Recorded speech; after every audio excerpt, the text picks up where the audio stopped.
Group बैठी हुई है भारत विरोधी, सनातन विरोधी। जैसे ही आप संस्कारों के लिए बोलेंगे, सनातन संस्कृति के लिए बोलेंगे, गुरुकुलम के लिए बोलेंगे, अपनी प्राचीन सभ्यता के लिए बोलेंगे ये सब बाबा का ही काम है, बताइए। तो बाबा का क्या काम है? हिमालय में जाके बैठ जाना? हम हिमालय चले जाओ, जंगल चले जाओ, ताकि हम देश को अच्छे से लूट सकें, क्योंकि जब तक ये महात्मा रहेगा तब तक देशवासियों को जागृत करता रहेगा, सनातनियों को जागृत करता रहेगा, ये धार्मिक लोगों को जागृत करता रहेगा, ये विवेकवान बनाता रहेगा। इसलिए इसको ऐसा बोलो कि तुम बेकार आदमी हो, तुमको केवल राम राम जटना है। तुम अगर केवल राम राम करोगे तो हम तुम्हारे बारे में एक अच्छा स्टेटमेंट देंगे कि मैं केवल उनको मानता हूं, तुम भगवान बन जाओगे। भगवान बनने के लिए अपना देश बेच दोगे, संस्कृति बेच दोगे, राष्ट्र बेच दोगे, मानवता को राक्षसों के हवाले कर दोगे। ये कैसी भगवत्ता है तुम्हारी? जिस राष्ट्र में भारत माता की छाती पर बैठे हुए हो, उन भारत माता को कोई जंजीरों से जकड़ने के लिए फिर आगे बढ़ रहा है। अगर आज न उठे तो भारत माता के फिर टुकड़े हो जाएंगे। इसलिए संतों को उठना ही पड़ेगा और संतों को धर्म का जागरण करना ही पड़ेगा। रहोगे समाज में, खाओगे समाज में, बिल्डिंगें बनाओगे समाज में, आश्रम बनाओगे समाज में, पैसे लोगे समाज से, गाड़ियों पर चलोगे समाज के, और समाज का विध्वंस हो रहा है, पर बोलोगे इसलिए नहीं कि हमको लोग संत कहना न बंद कर दें। मैं आजकल देखता हूं एक नैरेटिव चल रहा है, ये बाबा जी कुछ नहीं बोलते, खाली राम राम करते हैं, श्याम श्याम और राधे राधे करते हैं, बड़े अच्छे। देश समाप्त होने लगेगा, इसी देश पर आक्रमण हो जाएगा तो एक राम राम नहीं बोलने देंगे, ऊपर से अंग्रेज आके 4 डंडा मारेंगे, सब राम राम निकल जाएगा तुम्हारा। बैठ के राम राम राधे राधे तुम करते रह जाओगे। मंत्र अंतःकरण में जप करते हैं, परंतु कर्म तुम्हें करना पड़ेगा। तुम्हारे जैसे हैं निकम्मे बैठे हुए थे सोमनाथ में, कई बार आकर सोमनाथ तोड़ के चले गए सब। तुम्हारे जैसे ही जप करने वाले बैठे, ओम नमः शिवाय, ओम नमः शिवाय, ओम नमः शिवाय, 4 झापड़ मारे आकर के सब, पटक के गर्दन काटा और मंदिर ढहा के चले गए। कहां गया ओम नमः शिवाय तुम्हारा?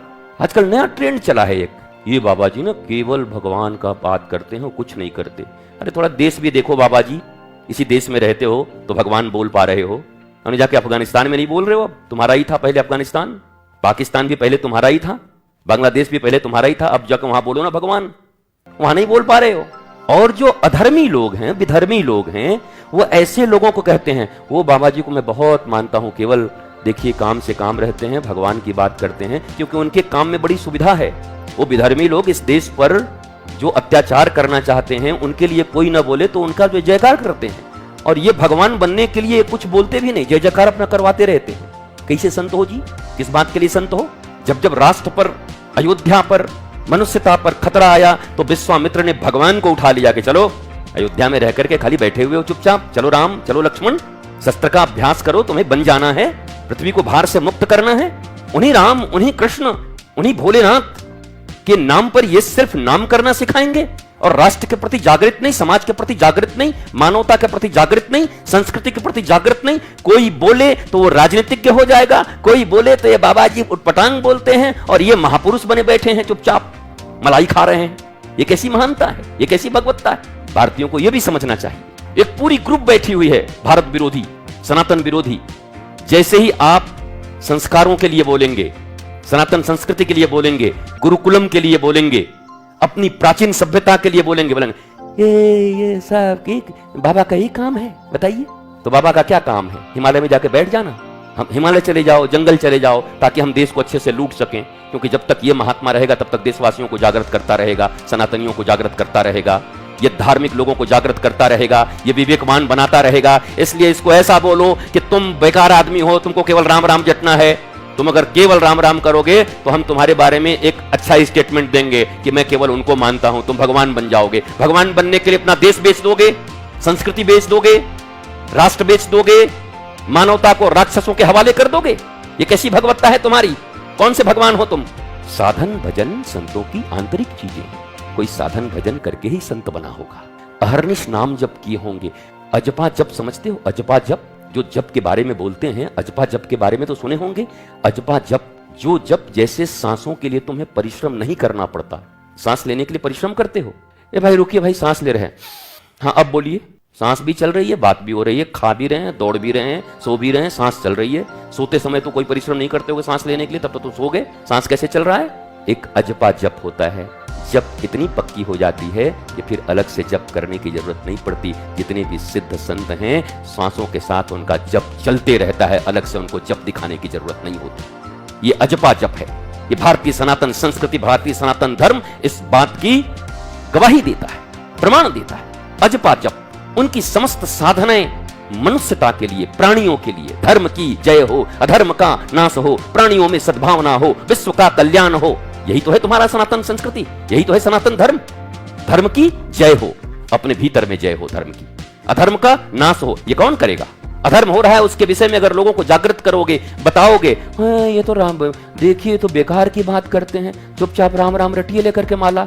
राम राम रटिएगा तो हम भी आपकी बड़ाई कर देंगे कि ये महात्मा बहुत अच्छे हैं, बेचारे कुछ इधर उधर नहीं बोलते। वो भी चुप हो जाता है कि ठीक है भाई, इतने लोग अच्छे कह रहे हैं तो कुछ मत बोलो। अरे बाबा जी, जिस राष्ट्र में भारत माता की छाती पर बैठे हुए हो, उन भारत माता को कोई जंजीरों से जकड़ने के लिए फिर आगे बढ़ रहा है। अगर आज न उठे तो भारत माता के फिर टुकड़े हो जाएंगे। इसलिए संतों को उठना ही पड़ेगा और संतों को धर्म का जागरण करना ही पड़ेगा। ये एक तात्कालीन प्रश्न है और इसका उत्तर भी यही है। एक दूसरा विषय है, उस पर कल बोलूंगा। ये विषय बहुत विराट है, कभी फिर इस पर विस्तार करूंगा कि धर्म करना मना नहीं है। पहले आंतरिक रूप से सत्संग करें, श्रवण करें, मनन करें, चिंतन करें, गुरुदेव के प्रति समर्पित हों, आपका भजन चले, आपके नाम जप चलें, शौच हो, सब कुछ हो, सदाचार हो, पर साथ साथ सत्य में जीने और सत्य बोलने में कभी संकोच भी नहीं होना चाहिए। अपनी प्रतिष्ठा के कारण सत्य को हजम कर जाएं, ये तो संतत्व नहीं हो सकता, ये तो फिर प्रतिष्ठा की भूख हो गई। तो चाहे कोई कुछ भी कहे, कभी किसी को किसी ने अच्छा नहीं कहा इस दुनिया। न किसी ने विश्वामित्र को अच्छा कहा, न किसी ने वशिष्ठ को अच्छा कहा, न नारद जी को अच्छा कहा। नारद जी को तो सब क्या बोलते थे? चुगलखोर। अरे इनका तो काम है चुगली करना, सबसे लड़वाना। बताओ, नारद जी लड़वाते हैं? नारद जी के विषय में भगवान कहते हैं, नारद मेरा मन है, मैं ही नारद हूं। भगवान के मन को नारद कहते हैं और उन नारद जी को हम बोलते हैं चुगली करते हैं। तो गालियां तो उन्होंने भी सुनी, पर उन्हें जो करना था वो कर ही देते थे। हिरण्यकश्यप को मरवाना था तो पूरा उपाय लगा दिए। जिसको जिसको इस पृथ्वी से उनको हटवाना होता था तो वहां भी बैठते थे, वहां भी बैठते थे। प्रहलाद को अलग से जाके शिक्षा भी दे रहे थे, प्रहलाद एकदम धर्म पे अड़े रहना, तेरा बाप भी आए तो मत मानना। प्रहलाद जी अड़ गए उधर। इधर हिरण्यकश्यप को, वाह महाराज आपसे बड़ा कौन है, सीधे ठान दो विष्णु के खिलाफ, देखा जाएगा जो होगा। युद्ध रणवा के खत्म करवा दिया, नरसिंह अवतार करवा करके। बोला ये पापी बहुत दिन तक रहेगा तो मामला खराब हो जाएगा। संत ये हैं, ऋषि ये हैं, महापुरुष ये हैं।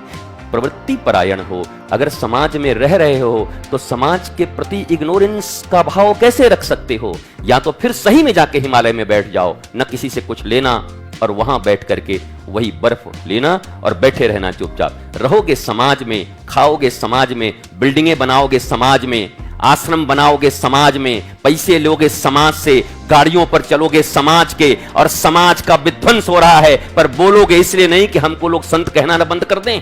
तो बड़े खतरनाक आदमी हो भाई। साधारण मनुष्य भी नहीं हो सकते, संत कैसे हो जाओगे? कैसे गुरु हो जाओगे? फिर कैसे महापुरुष कहलाओगे? सबको अगर यही सोचता तब। छत्रपति शिवाजी महाराज के पीछे खड़े हैं कौन? स्वामी श्री समर्थ रामदास गुरु रूप में। उनकी मां स्वयं खड़ी है।